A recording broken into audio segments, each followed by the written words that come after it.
Welcome into the Bleacher Brothers Sports Network. Robbie Lastella aboard with you alongside Christian Proscia here on the east coast of Florida, where we are lucky right now not to be dealing with the major effects of this storm.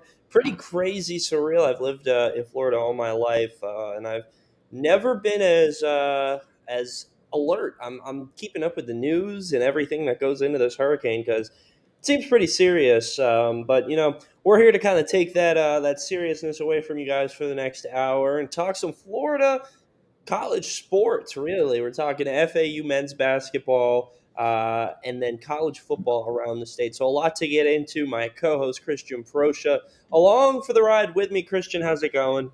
I'm doing well, Robbie. How you doing today? Just got off of my show, the Hurricane Watch. We talked all things Miami football, a little bit of Miami basketball recruiting. Myself and Mr. Luke Cheney from Canes 247. So hopefully, I got a lot of people coming from my show now on here. But if you missed it, make sure you tune in after this episode. I told my chat to spam your chat with some stuff, so let's see if they do it. The Canes fan base, man, going crazy. It's been a wild up and down ride for the loyal ride or die fan base. Christian, I don't know how you do it, man. That's two heart attack games back to back. I was up until 3 in the morning watching that game. Hate Uh, watching. nah, man. That was a good comeback. That was a ferocious comeback. Second straight week. For the Canes. Were you expecting that comeback, or were you like this might be the one where they get us? Well, going into the game, obviously, I was under the impression that this was going to be belts. I thought that Miami was going to murder Cal. All power to Cal. What a game by them. Fernando Mendoza had himself a day. Jaden OT ought to go. Had a very good game as well. I'm just glad we never have to hear that song again. Please, no more. I do not want to listen to Pat McAfee and friends singing. I'm I do enjoy Pat McAfee singing. I love Pat McAfee singing, especially when the one time where he was singing the drunk obnoxious Georgia fan, "Give me Alabama," all time clip. But Yeah, we don't need him singing that song though. That song sounds. I didn't. When that song first came out, I thought it was like a Applebee's or a Chili's commercial, and I didn't know it was a real song. I was waiting to see like the Applebee's or Chili's commercial that goes with it, but well, I don't know. that song's not the worst brain rot music to grace the internet and Spotify over the past couple days. Shout out KSI for the literal worst song known to humanity. I thought you Uh, were talking about still bringing the boom. no, This Robbie. is this is turning about to the brain rot special. You know what else was the brain rot special this weekend? Dolphins and Giants both winning football games this weekend, Christian. How are the Dolphins so bad, but like relatively decent at the same time? I hate this. I'm already hating on the Dolphins this year.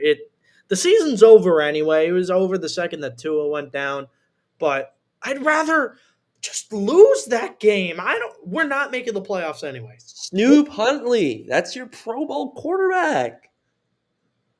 That's the Pro Bowl quarterback right there. Snoop Yeah, but Huntley. guess what? That win is going to be like that meaningless win that Jacksonville had to end their season 2 years ago where or that the Jets had, where they could have had Trevor Lawrence, but instead they got stuck with Zach Wilson. How, Uh, how about uh how about the Giants going in and absolutely smacking the Seahawks after having, no offense really, they lose to the Redskins, but or excuse me, the Commanders, the Commanders. But the Giants come out spirited. And so now the Dolphins and the Giants, shout out OBJ playing for the Dolphins this weekend. It's two big stat line: 0 targets, 0 catches, 0 yards. Welcome back, OBJ. he Everybody, had a couple targets in the actually I think he had a couple targets and I think one of them got intercepted, but you about know 0 catches. I know that one for certain. But I will say, what a day of football from the middle of the day on Saturday, going all the way into Monday morning with the ending of the Sunday night football game. I And will say my favorite game of that entire slate, Christian, Temple versus UConn. That was probably I wasn't watching Vanderbilt, Alabama. Vandy Bama. I wasn't watching it. I was watching Temple Yukon, baby. Let's go. How about them Huskies? I don't know, man. There's something special brewing up there in the Rent Is in Hartford, Connecticut. what's the UConn football coach's name? Jim Mora. Jim the Carpenter Mora. He's building. They're building up there, Shout out Chris. Toby and Drew, man. We need to get them back on this show. They're But it's, building up there. yeah, it's good to see that we're also building because now Drew's got a show. Make sure y'all tune into that. The Toby's wild snap. the wild snap. Toby's going back to the dugout. I've got two shows. I don't know why I have two shows. We got this one. We don't care about that one. Inside the Burrows popping off, partially because of the elite performances of Birdman. But No love for Kevin Fielder, co-host of Inside the Burrow. no, he left us to go to Kansas State. He knows his days are limited. But hey, Christian, you know who else is Kevin. building? FAU men's basketball and John Yes, Jakus. they They're are, building baby something girl. special. They're building something special over there at the Ellie. Men's basketball media day was this week.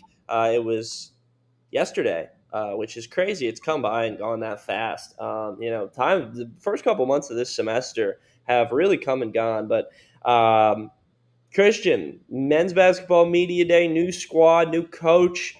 What are your baseline thoughts after hearing from Kiki Tandy, Ken Evans, John Jakus? What are you thinking, Christian? This really hot take coming out right here. You ready, Robbie? This is going to be the boldest take said on this show. This is not the FAU men's basketball team we're used to watching. What I mean by that is not the fact of there's 10 new dudes on the court, new coaching staff. Outside of Trey, Devin, Jaquel, Jack Johnson, and Coach TA and Coach Zane in the weight room. Outside of those guys, pretty much completely different squad. But what I mean by that is this squad just feels different as far as it's a play. In my opinion, what I've seen, this is a fun group. I love being around these guys. They are fun. I had the time of my life yesterday, just being able to hang out and chop it up with the guys. But this is a player-led group. A lot of upperclassmen leadership is being shown. A lot of leadership from our young guys. Devin and Jaquel are still the youngest guys on the squad, or some of the younger guys on the squad. Excuse me, we have freshmen. My bad. But they are all gelling so well. They're making our heavily international squad, our heavy international presence, feeling like they grew up in America. Like that's what we're doing. We're building a culture and we're loving cultures. That's something that I've definitely noticed because you can say whatever you want. Seeing it in action yesterday completely solidified it to me, and all the guys are bought into Coach Jakus. Yeah, what I want. I knew these guys were talented. I mean, you look on paper, right? You bring in Ken Evans Jr. He averaged I think 18 points a game. You bring in Kiki Tandy. He averaged 15, 16, somewhere in that range. The same thing with Leland Walker. And then you bring in Baba Miller, who was mulling the NBA draft. Those four guys alone could make a team compete. And then you also still have, Trey, Devin, and Jaquel, who were here last year. They've all taken steps up in their game. But then you also bring in two Lithuanian big men, and Matas Koshanas and Vokitatis. I'm close to getting that last name right. He said I got it right yesterday, which is good. But those two guys alone one of those two are either going to start at the 5, put Baba at the 4, and then all of a sudden you have a really athletic front court in those two guys. And then I'm listening. I just saw something on my Twitter timeline as I was going to retweet and quote tweet the live. AJ, Big Justice, and the Rizzler are hooping at the Garden right now. Are they who are they playing against? I have no clue. Probably Kai Cenat in his little kid league, but they're bringing the boom in Madison Square Garden. Got to I'm going. bring them to paradise. But No, I'm sorry. FA, Please continue. FAU may be bringing the boom on the court, Christian. Yes, yes, we are. Good segue. I think as I was mentioning, we've got the front court in Baba, Montas, and Matas. Out of those three, and Trey as well down there. FAU set up down there, and then they've also got Caleb Glenn now, who can kind of switch, be that tweener in between the 3 and the 4. He's athletic, and then at the guards, as we mentioned, you've got Kiki and Ken, who are most likely going to start, and then I'm thinking Leland either starts or comes off the bench. He might start at the 1, and then you've got Lili Kai or Lili. Wow, I'm tired, guys. Really? Kiki and Ken and Leland at the 1, 2, 3, and then either Baba and Matas down low. But then off the bench, you've got Nico Moretti, you've got Max Langenfeld. Those are two guys with international experience. Nico having experience at Illinois last year. Max is a German sharpshooter. He can come in and play that 2 and 3 for FAU and really be an asset off that bench for FAU. But with all this scoring coming in, what I wanted to get a sense for yesterday was, how is this team going to gel, right? I mean, you can bring in a lot of talent from a lot of different places, but that doesn't necessarily mean that talent is going to click on the court. And I think what we asked John Jakus, how is this team? Are they close knit? What's the vibe? And he said, I think we've done a really good job of having these guys fall in love with each other. And we spent our time on team building a culture and then the way they feel about each other. And I think that reflects in the way they play. They're assisting on over 60% of their baskets in practice. The way that they share, I think the camaraderie and all of that, just the way it's run through from off the floor, down the floor, is probably the thing we're most proud of. So they're having success on the court from being a tight-knit group off the court.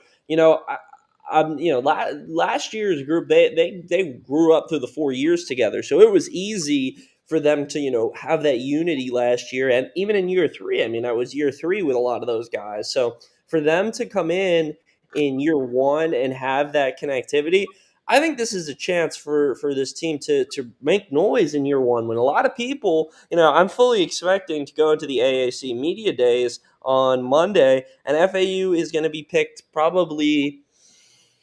I would be shocked if they're picked top 3 over UAB, Memphis, and North Texas. I would be a little bit, I mean, that's just how it's going to go. I mean, there's a lot of new coach, a whole new roster. They're going to be a 4 or 5 projected in the AAC, and I just think that's not how it's going to end up working. And I completely agree, but preseason, and this might just be because we're around the team so much, what sets a North Texas above FAU? Because I'll give you the UAB. I completely agree. UAB should be right now the preseason favorite for the conference championship. But as far as runner up, I seriously think this FAU team, without playing I almost said snap, but without shooting a shot at all during this year or a minute of basketball, I still legitimately think our basketball team could give Memphis a serious run for their money on the sole reasoning of coaching. Yeah, what I like to see is even a lot of the new guys are amped up for the Memphis home game. I asked a lot of the guys, like, what are your thoughts on the fan base? What have you heard about the Ellie? What games at home are you looking forward to? And a lot of the common answer was that Memphis game, January 2nd. The players are looking forward to that game. Ken Evans Jr., he's a hooper, but he played all of his years at Jackson State, was a hooper for Coach Mo Williams last year, former NBA player, and now he's coming to FAU. It's his first time in college having an invested basketball fan base. I mean, Jackson State, we saw they're invested in football. We saw how they showed out when Coach Prime was the coach there and everything, but it wasn't a basketball fan base there. So now he has that want to play in front of a lot of fans, which is going to be cool to see. I mean, that home exhibition scrimmage versus St. Leo is going to be awesome. I mean, I'm hoping the FAU fan base is really buying into this squad, because that's all. I mean, we clipped it and posted it up on FAU Owl's Nest. But I asked Todd Abernathy, like, why is this fan base? Why should they support brand new team, new players, new coaches when you just had really good success and they all go? And it's not any knock on FAU. It's not a Duke fan base where they're going to support no matter who it is. It's not Kentucky where it's just not. That's the matter of the fact. But the thing about FAU basketball fans is that Todd Abernathy noticed is that they make that atmosphere special. I mean, it wasn't special, and then all of a sudden, at the drop of a dime, it was one of the best atmospheres in the country. And that's the thing about FAU is the atmosphere. It doesn't have anything to do with who's playing on the court. Those fans can bring it, and it was showed. And so I think it's pretty cool to see that Todd, especially from Todd Abernathy's perspective, sticking around and still wanting that fan base to invest in this program. Christian, do you think there's going to be you've been around FAU now for a couple of years? Do you think there's going to be any adjustment issue in terms of getting the fans in the seats, or do you think that first scrimmage versus St. Leo is going to be a packed house? Oh, that's going to be a packed alley, baby. I'm really excited for that game. Unfortunately, that game's the 26th, right? October 26th, yeah. Unfortunately, everybody's favorite cameraman will not be in attendance. I have a prior booking. Um, Is it the Hurricanes? it is Miami FSU. Guys, cut me a little bit of slack. It is Miami FSU. That's a rivalry that runs deep, and I gotta be in Is there. that at FSU this year? Oh God, no, it's at Miami. Oh, Um, but actually, depending on what time the tip off is, I might be able to pop. If it's a later in the afternoon, probably not. But gotta be there, Christian. The fan base is going to come get you. I was about to say I'm gonna get jumped by the flamingos. And that's perfect segue. We got dudes dressing up as flamingos. We got people running around in speedos. Like that's what our fan base brings. And shout out to the Prowlers. I'm going to always show love to the Prowlers because they know their assignment. You show up and you make the Ellie, Howard Schnellenberger Field, all of our facilities the hardest places to play in college sports. You've got you've got a bunch of crazy college kids sitting behind the opposing team's bench in football. And for 4 hours of their lives, they are just chirping. They got microphones, they got everything they need to do to throw you off of your game. And when you get thrown off of your game, guess what? The Prowlers are coming in harder. Basketball season, unfortunately, they don't get to sit behind Penny Hardaway or anything. I'm going to keep roasting Memphis. Sorry, Dilbert. It's that time again, baby. I like y'all during football season, but not during basketball season. But with basketball, you can't hear a thing in that gym. That's what. Yeah, When the Ellie gets rocking, you can't hear anything. In those big games, like I'm gonna keep using that Memphis game. That Memphis home game was awesome. That was electric. I have never seen FAU's fan base like that before. That was an amazing game. And that's just a testament to the buy-in that our school had on that team last year. Everybody loved the guys. There should be no drop off from last year's team to this year's team. Y'all should love them even more because guess what? Hate to break it to you, they're better people. Like I love this new team. Vlad, I love you. I miss Vlad so much because me and Vlad used to walk to class together. So Vlad was my bodyguard. But everybody else, I'm taking Ken, I'm taking Leland, and they're going to see why because they play with personality, and that's something that I've gotten to see in open gym before. Is they play with personality, and they're going to have fun this year. yeah. They they are going to be must watch basketball. Stay tuned. let's take a look at the schedule, Christian. I mean, they open up, so they have the two scrimmage games. They play at home versus St. Leo and Auburn, and then on the road versus Auburn. But those games don't count. But I think it's pretty cool they get to go up and play at Auburn in a scrimmage game because that's their home opener. So it's going to be a packed house up there at Auburn, and so that's a good environment to get to play in because it's going to be the same thing. I mean, that's a little chip on the shoulder is FAU is Auburn St. Leo. So, that's how they're feeling, that's how they're rocking, which is fine. Well, Uh, there's no better way to open the season than a scrimmage against a team that was in the tournament.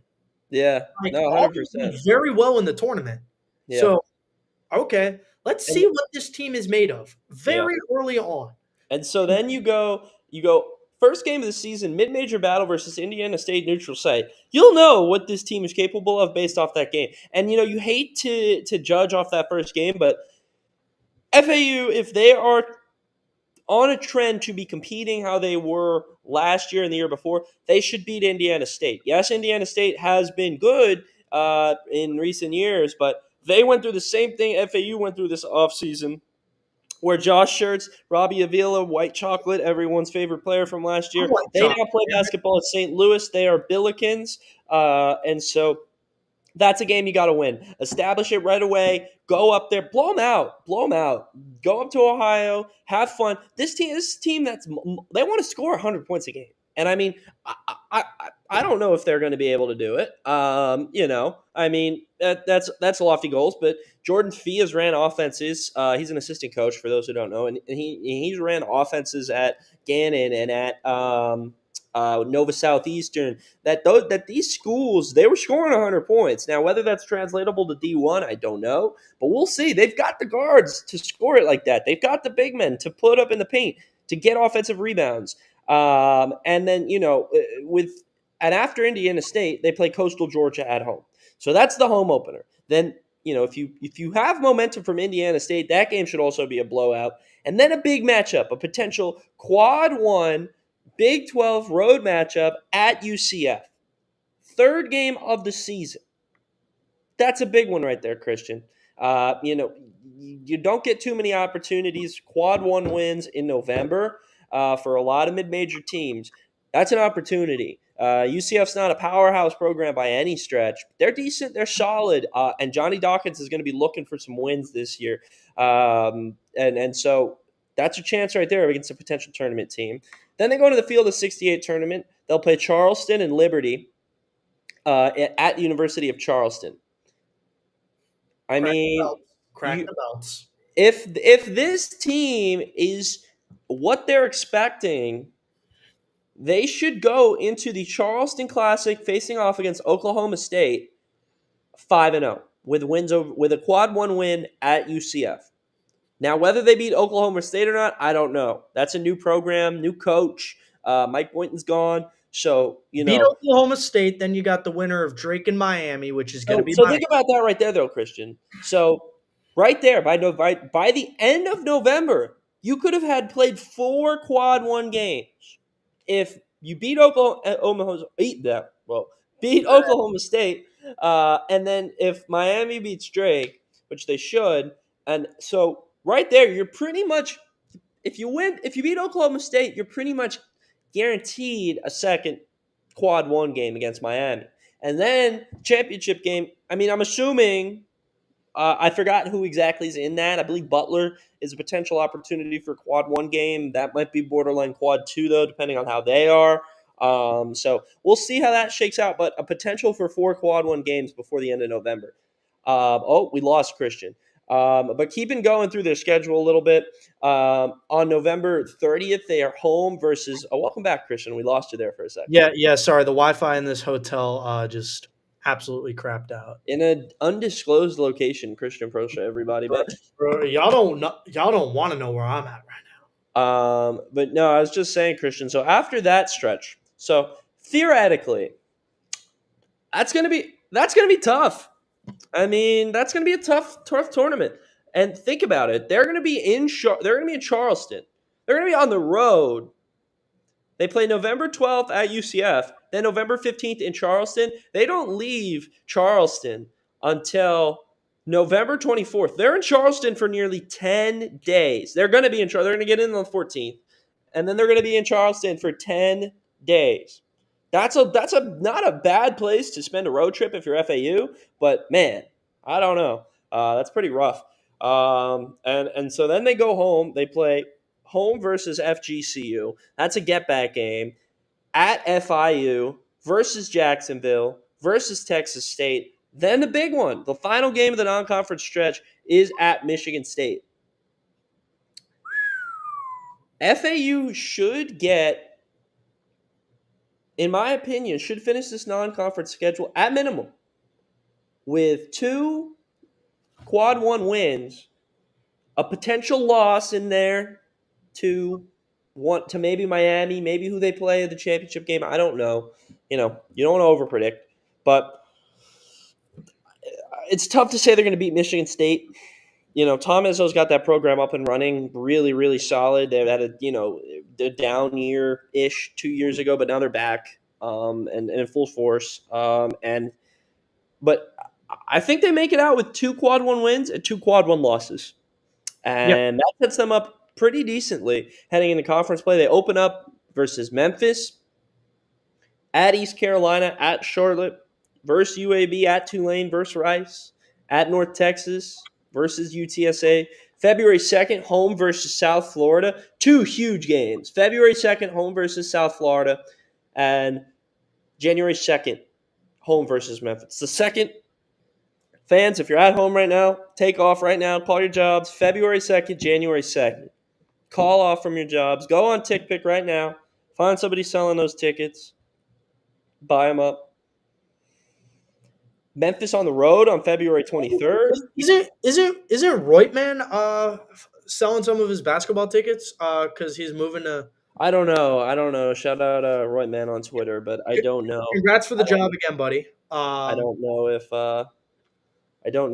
he is, but hit him up on Twitter if he is. But Christian, what I'm noticing, there's some tough games in this conference slate. They've got to play at South Florida. They've got to play at UAB. They've got to play at North Texas. They've got to play at Memphis. They've got to play at Charlotte. So at Tulane. Those are all tough games. So, FAU may get out of that non-conference schedule with 2 losses, maybe, if they have more than 2 bigger issues going on, honestly. But if they get out of there with 2, that means they're on a projecting, they're trying to make a push for that tournament. And honestly, this is a really tough conference schedule. We'll see how it goes. Memphis at home is going to be a tough way to start it, and then they got to go on the road to play at ECU, which isn't going to be easy, and then at Charlotte. So that by the end of January, coming home on January 12th, that's going to be very telling. And you'll go first 4 games of the year: Memphis, East Carolina, Charlotte, and UAB. That starts conference play. First games in 2025. You're going to know a lot about this team by those 4 games. I mean, UAB, they bring back Yaxel Lendenberg. Charlotte and Aaron Fern rebuilding that program.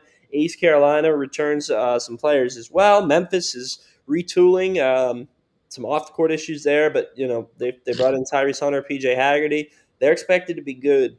So it's going to be tough, this schedule, especially once it gets to conference play. But I'm confident that they get out of conference play with at a minimum 2 losses, or at most 2 losses. If they have more than 2, then like I said, some problems brewing.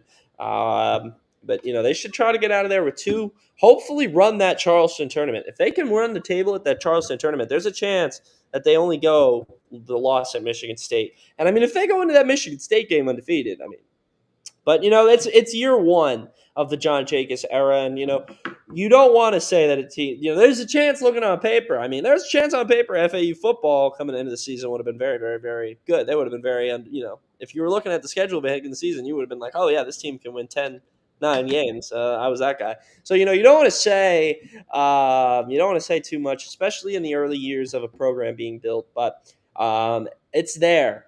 I'm getting that feeling around the team that this is a bought-in team. That's what I wanted to figure out. I'm like, there's talent, but are they going to click? I think they are. These guys seem bought in. They're veteran-led. A lot of NBA players on the staff, like you mentioned, Christian. So I like what's being built. I think there's a chance that this year is building on what has been at FAU.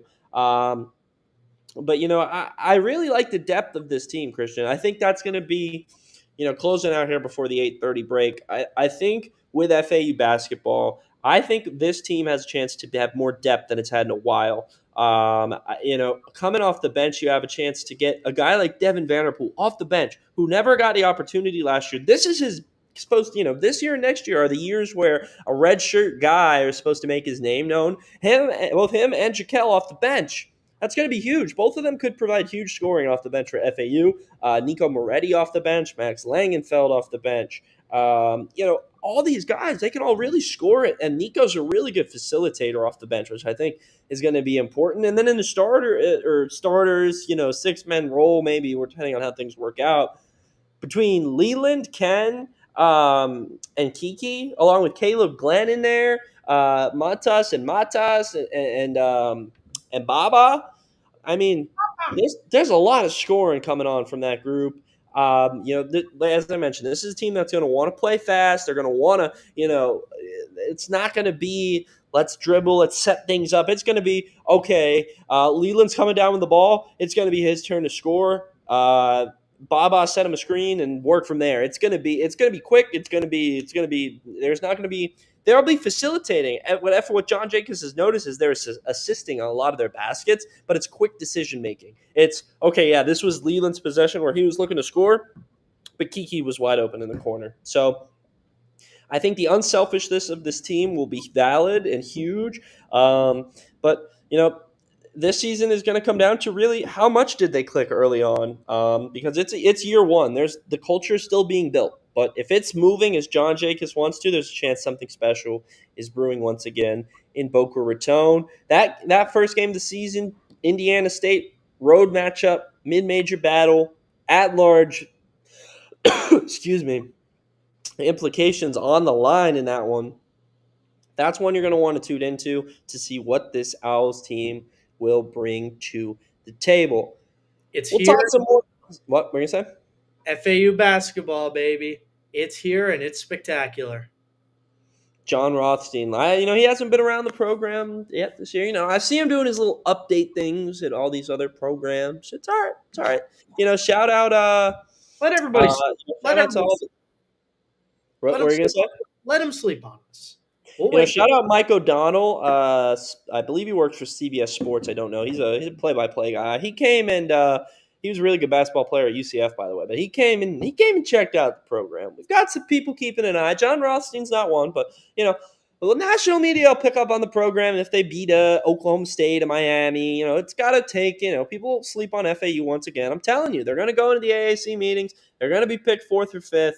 No one's going to want to talk to the new guys. It's fine. That happens. But, at midseason when they're bordering, fighting and competing with these D1 teams or D1. They got to go through me to get P4, my bad, not D1. Hopefully they're competing with all the D1 teams. But, when those competitions start heating up and FAU's involved, just don't say I didn't say anything.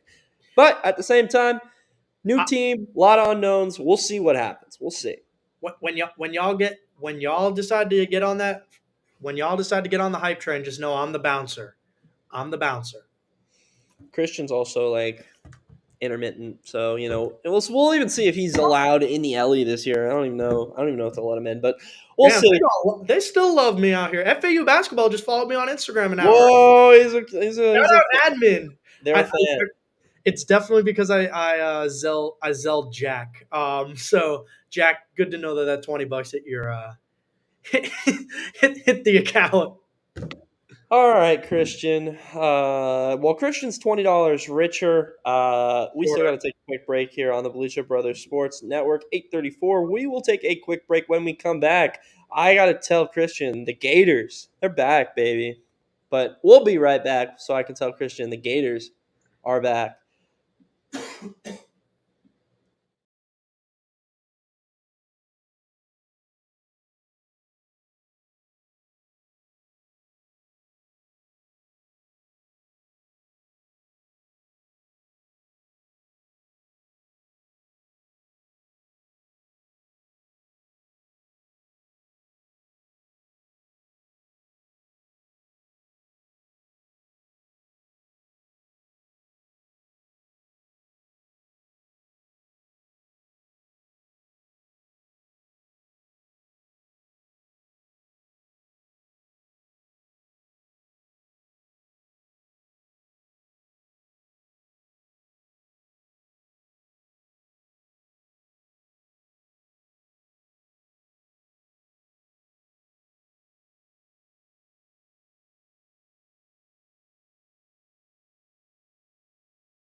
Welcome back here on the Bleacher Brothers Sports Network. Just after 8:35, Christian. It was a wild weekend in the world of college football.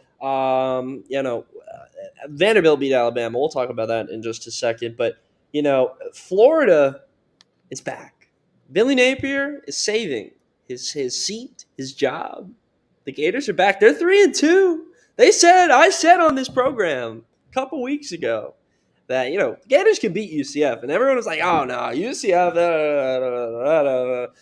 No, the Gators went in. They protected Ben Hill Griffin Field. They went in there. They won 24-13. Graham Mertz, a merchant as usual, 19-23, 179, and a score 7.8 yards per completion. Christian, the Gators are back, man. What is this music? What is this? The Gators are 3-2. That's your clown talk, boy. Number 8, Tennessee. Gators on the road this week. Antonio Callaway is watching somewhere. You know who Antonio Callaway is, right? Greer to Callaway down the sideline. The Gators. They're going to beat Tennessee. Just kidding. The Gators suck. Tennessee comes into that game 15.5-point favorites. That might be a hammer the Gators, baby. I don't think they're losing by 15 to Tennessee. Tennessee just lost to an Arkansas team that at one point in the second half was, I believe, losing to the Fighting Trent Dilfers. So that's all I need to know about Tennessee. They lost to Arkansas, who almost lost to the Fighting Trent Dilfers. That's just bad. Christian's a big Rocky Top guy, but me and Garen are the big Rocky Top guys. Christian, that's back-to-back wins for the Gators by double digits. I mean, they lost a bad one to Texas A&M at home, but if they won that, they would have been 4-1. Their only loss to UM. Gators are back, man. Stop it. Get some help. Graham Mertz is still your quarterback. DJ Lagway played a little bit versus UCF, though. Yes. Pull the trigger and make DJ Lagway your starter. I will 1,000% agree.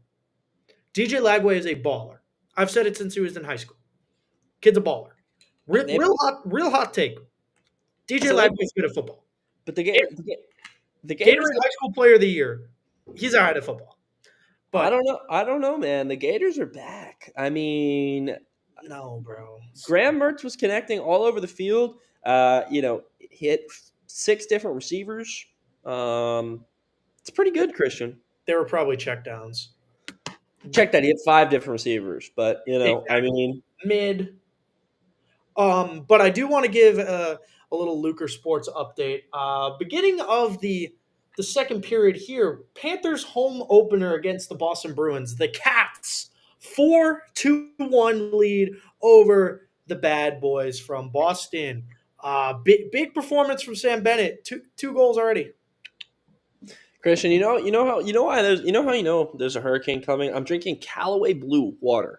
They had no Zephyr Hills at Publix. I'm drinking. I don't know what this brand is. I've never heard of it, but I've already had enough of this hurricane, Christian. But Hurricanes may be the best team in the state of Florida right now. But the Gators are number 2. Gators are number 2. No, it is Miami, Kaiser University. Disband your program. I don't know. I think realistically, Christian, I think it's Miami, UF, FAU, UCF, USF, FIU. And I mean, people are going to be like, "Oh, the FAU alum is saying FAU over UCF." UCF has had 5 players hit that portal, Christian, in the past 2 weeks since losing to Coach Prime. They've had 5 players hit the transfer portal. That is ridiculous. Ridiculous, Christian. I mean, Colton Boomer was the most recent one. But Xavier Townsend, wide receiver, who was one of their pretty big playmakers the last time they came to town here at FAU, and along with defensive end Caven Cal, right tackle Wes Dorsey, Byron Threats, safety Byron Threats, and William Wells. So that's a lot of people right there, Christian. That's 6 people now, with Townsend and Boomer joining those other 4 I just Okay, named. Boomer. So Colton Boomer, the kicker. The kicker entered the portal. I So mean, when your kicker is abandoning ship, you know that things have officially gone to hell. what's wrong with UCF though? I mean, they came out. They were 3-0. They beat TCU. They blew out Sam Houston in I New was about to say Hampshire. they played Sam Houston and they almost lost to a terrible TCU team. Like They did. I'm not impressed whatsoever with any team in Florida except for Miami. Once again, two best teams are Miami and Kaiser. UCF is hosting Cincinnati this week, Christian. Oh, that's going to be a beating. Cincinnati is 3-point underdogs. So you're saying hammer Cincinnati right now, Christian? Dude, Cincinnati is so bad. Yes. But also at the same time, UCF is overrated. Like, I wouldn't have even put them in the top 25. I thought that was a little extreme. They were at the beginning of the season. They were top 25. No, a couple going into the Colorado game, they made the top 25. Really? Yes, they were. Oh, They were in my top 20, or they were in the top 25. wow, I They, didn't know that. um, But but but after the Cincinnati game, if UCF doesn't right the ship, Christian, they got to go on. They got to go on the road and play at Iowa State. That's not good. And then they got to host BYU at home, and then they got to play Arizona. Those are 3 games for UCF where if they lose to Cincinnati, the season may be getting grim before it gets better. I mean, there's a chance they could be 3-6, needing to beat Arizona State, West Virginia, and Utah just to make a bowl. well, you're not beating Utah. Like I don't think that Utah win is happening because Utah is still, in my opinion, in serious contention for that G5 bid. Or yeah, for that G5 No, bid. Utah's not in the G5. They're in Wait, the wait, wait. What are they? Big 12. Thank you. I'm so tired, guys. Utah State, though, they're in the Mountain West. Utah State is not gonna go bowling. Um, but yeah, BYU is a very good team this year. I was gonna make a soaking joke, but I'm just going to stay away. So, Um, so yeah, I mean, if BYU is a good team. Iowa State's a good team. Arizona's a very good team. McMillan is playing still like one of the better receivers in college football. I would still put him top 3, 4, really behind Travis Hunter, Restrepo, um, Jeremiah Smith. That's his name, and then McMillan. So I mean, I don't know where the path forward is for UCF. They have to beat Cincinnati. They have to at home, must win. If they beat That'll get them to what? 4 wins or 5? 4, they're 3-2 right now. But if And they lose to they'll beat West Cincinnati, Virginia. They should beat West Virginia. they Now, should. Yeah. They need to beat Cincinnati, though. If they don't beat Cincinnati, then it becomes Gus Malzahn on the hot seat, and that I was disagree. Gus is a very good recruiter, but when that talent Dan Mullen was a good recruiter, and we saw how that far got him. I agree. Gus Malzahn has a very good 25 class coming in. I don't think that they're going to let that go. The amount of talent UCF has coming out of South Florida, having guys like Waden, we know and we love Waden, having Mandrill and Daryl Desir, who are 2 of the best edge rushers in the country. Like having those guys who I can personally attest are freaking dogs. Yeah, dude. UCF, Gus has at least another year. We'll see, but kind of going into another coach that may be on the hot seat, Christian. FSU 1-5 for the first time since 1975. Is it time to have a discussion about Mike Norvell? I mean, just a couple months ago, we were having a discussion about him being one of the. I don't know if we were exactly talking about it, but people out there were talking about him being one of the best coaches in college football. Well, now it's not. Well, when you lose as much talent as Florida State did, and you don't really replicate the talent coming in, like you knew that was coming. Like any sensible football watcher knew that was coming, because I'm standing and dying by this. Jordan Travis is the best or the second best quarterback in that previous draft class behind Jaden Daniels. Then you lose Trey Benson, who was one of the better running backs in the ACC last year. Keon Coleman and Johnny Wilson, who, in my opinion, were two of the top three receivers in the ACC last year. Yeah. Losing those guys. Jared Verse and Braden Fisk are murdering the NFL right now. They're the two biggest losses. And then losing so much more out of the portal. And then your backup quarterback leaves right before the bowl game. Tate Rodmaker hits the portal. Now he's at Southern Miss. I really think he should have stuck that one out. You get DJ, you need to get a job. And if anybody's ever watched DJ Ulongale play football, you had to know that one was coming. Once again, called it. I don't know if I was a fan of throwing Brock Glenn to the Wolves against Clemson, though. But you got to make something shake because guess what? DJU would have just thrown 4 picks. Also, DJU got hurt. I mean, you don't. Oh, he got hurt. That's right. I was going to say, you don't think he goes scratch. DJU is going to be conveniently shut down for the season, medically redshirt the year, and have another year of eligibility where he's going to go to the Shanghai Sharks. But I mean, what did Brock Glenn do? He went 20. He had definitely some big throws that I don't necessarily know if DJU would have made. Especially, he had a connection with. Did he have a goal line fade? Because God forbid DJU hits one of those. No, but he had a connection with the two freshman tight ends, Landon Thomas and Amari Williams. Shout out Christian on that one. Amari, where did he play high school ball? Benjamin, so local 5'6" guy. He finds Amari in the end zone. Did he start at defensive end and then move to tight end, or he's always been a tight end? Amari Williams is a two-way player. He's always played two ways. Like how he's flying under the radar because he hasn't gotten play early, but Amari Williams, y'all are going to talk about him as the big man version of Travis Hunter. That dude is a game wrecker on both sides of the ball. He is an elite edge rusher, and he is an amazing tight end. I think he's a better edge rusher, but he's getting college snaps at tight end right now. Because FSU's tight end room is very depleted. They're going to keep working him at tight end throughout the majority of the year. Thank God, because you are now 6 games into the season, Florida State has not played their freshmen very much. Do you know who they need? Yeah. Amari has gotten 0 reps up until this week's game. First target, first catch, first touchdown. Beautiful pass, beautiful catch. Great connection between Brock Glenn and Amari Williams. The other freshman that's really only doing anything is Weezy, Lawayne McCoy out of Miami Central. And anybody that's seen Weezy plays knows what he's capable of.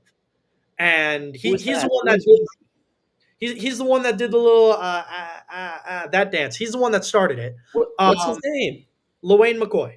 Oh, okay. Lawayne McCoy, one of the better receivers to come out of the South Florida metro area in a very long time, going to Florida State. I was like, the only Wheezy I know is Lil Wayne. I'm like, I don't. Yes, well, this Wheezy is a glorified punt returner right now. That's all they've had him attribute. And then you've got 3-star linebacker Jaden Parrish sitting on the bench when your front seven sucks. They need to play Cam Davis. Yes, 4-star cornerback Ricky Knight sitting on the bench, like doing nothing when your secondary is getting cooked. Give the younger guys a shot because guess what? The other dudes aren't doing their job anyway. They're not doing anything. So get them the hell out of here. Get them to be like, oh, I'm deciding to use my red shirt in the year. Da da da da. Like as a coach, just be like, yeah, you suck, bro. You aren't doing anything. Get these young cats a chance because it's like I'm looking and it's like they went into the year with Lawrence Tolafili as the RB1. I don't know if I agree with that. What has he shown besides like a couple hundred yards last year, some flashes? Why is he your RB1? I mean, I get wanting to give the senior his time, but Cam Davis is a really, I don't know, I'm not around FSU, so I don't know if he's got fumbling issues, ball carrying issues, whatever. But that's a big man. Like, I'm going to pull him up real quick because he's got the frame to really, in my opinion, be one of the better backs in the country once he's developed. I mean, right now he's a freshman, but I've seen some of his high school tape, And I think Cam Davis has a chance to be really good, but they're starting Lawrence Toafili instead. So if that works for them, that works for them. It's not because they're Cam one and Davis is 5'10", 224. He is a bowling ball. He will run he's you built over. like me. Yeah, like he will run you over. But on the year, he's gotten 24 carries for 68 yards. So that's not good. He's gotten some touches, hasn't really been able to do anything with it. But it's 6 carries for 30. No, but Lawrence Toafili had 10 carries for 16 yards against Clemson. Like that's not going to get the job done. It's like FAU. They have quarterback issues right now, and if they're not able to run the ball, the offense is going to be dead. Same thing with FSU. You can't have Brock Glenn out there and get 23 carries for 22 yards as a team. That's just not going to work, Christian. But is there any hope? FSU at 1-5, Christian.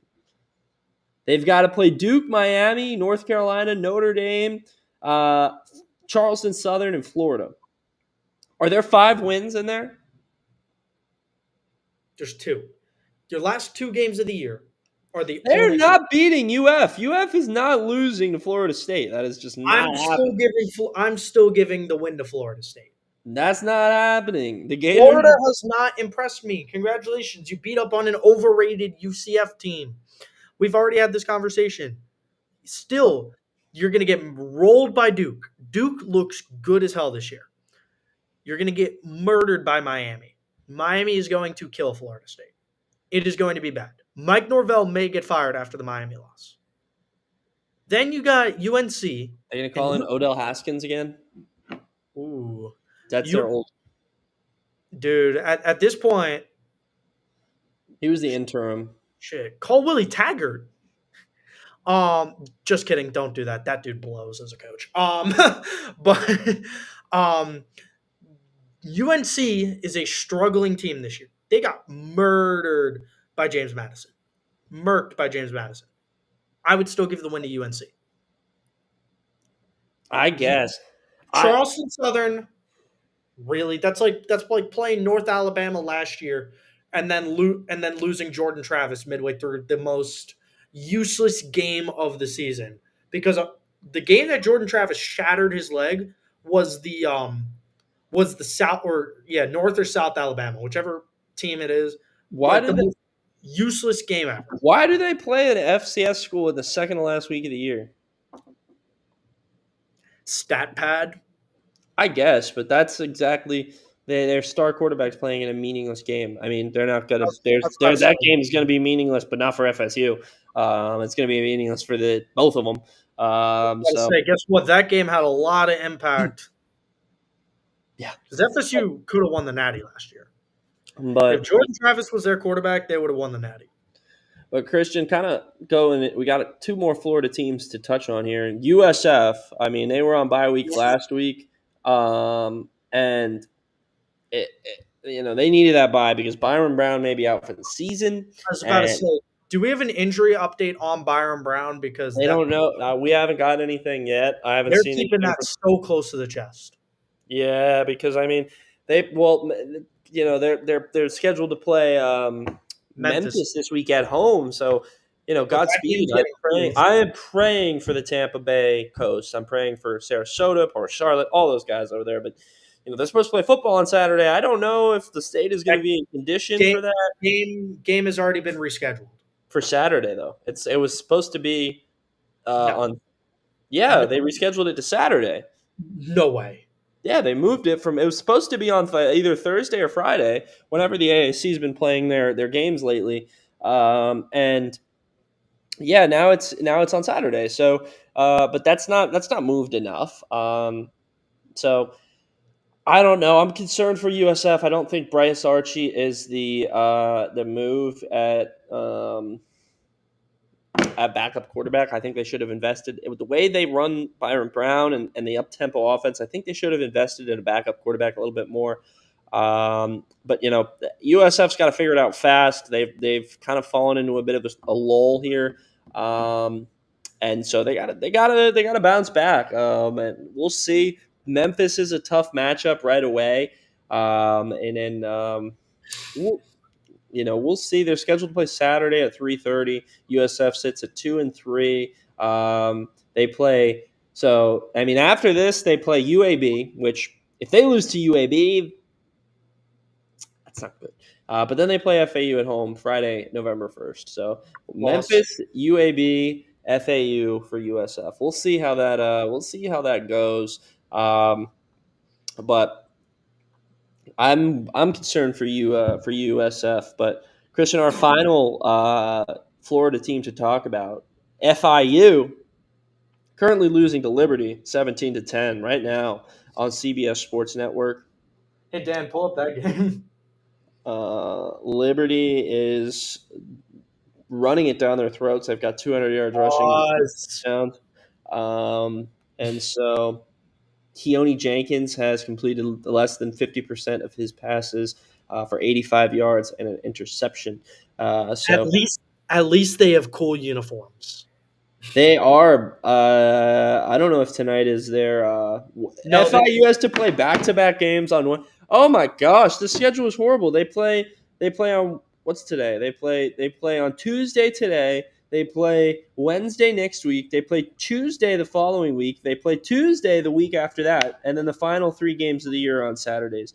Whatever Conference USA's TV deal, it needs to be eradicated. Football should not be played on Tuesdays and Wednesdays. It's the only time CUSA can get airtime because nobody wants to watch. Nobody wants to watch FIU, Jacksonville State, or Sam Houston State play football. Next week there's a chance a 2-4 FIU team is playing UTEP 0-5 at 9 p.m. on Wednesday. That is sickos committee red alert. Like fire all alarms, 5-alarm fire, Christian. Liberty's got the ball on the 1 right now. They're about to score and go up 2 touchdowns with 12:19 to go in the third quarter. Tune into that one to see FIU. FIU bounced back. They won a game last week. I believe they beat Louisiana Tech. They did. They beat Louisiana Tech 17-10. It was a big win for them to kind of bring them to the national championship. That was a big win for them. Keone Jenkins 17-31, 208 in the score. Also, no rushing yards for him. He had negative 16 yards on the ground, but that's crazy. Yeah, no, that's crazy. So we'll see. We'll see if FIU can to turn it around there. They've got some winnable games down the stretch. An 0-5 UTEP, 1-4 New Mexico State, 1-4 FIU or MTSU, 0-5 Kennesaw State. Oh my gosh, this is just bad football. But they wear the cool new Vice uniforms for the Sam Houston State game. Well, yeah, the Tuesday night, 10:22. I'll be there. Yeah, so I'm only there just to see the uniforms. I'm going to be honest. It's not like I'm going to be watching good football. Yeah, we will. We'll keep an eye on FIU on Tuesday football, Christian. That's sicko committee special, but. Hey, it's just after 9 o'clock here on the Bleacher Brothers Sports Network. Gonna let you go, folks. Thank you so much for tuning in with us tonight. If you need more FAU coverage, we'll be on Inside the Borough talking FAU versus North Texas this week. Christian Proscia will be back with his New Era Nightly, I believe, tomorrow. Tomorrow night, 5:30 p.m. Be there. Be there before Hurricane Milton B's there because Hurricane Milton's supposed to hit, I believe, tomorrow like 6 or 7 p.m. So I'm hoping, praying that everyone on the West Coast is as safe as possible. But, folks, stay dry, stay safe, and tune in to all of our shows, FAU Owl's Nest on Twitter, Bleacher Brothers on Twitter, all that good stuff. Thanks for following along, folks. For Christian Proscia, I'm Robbie Lastella. We'll see you next time.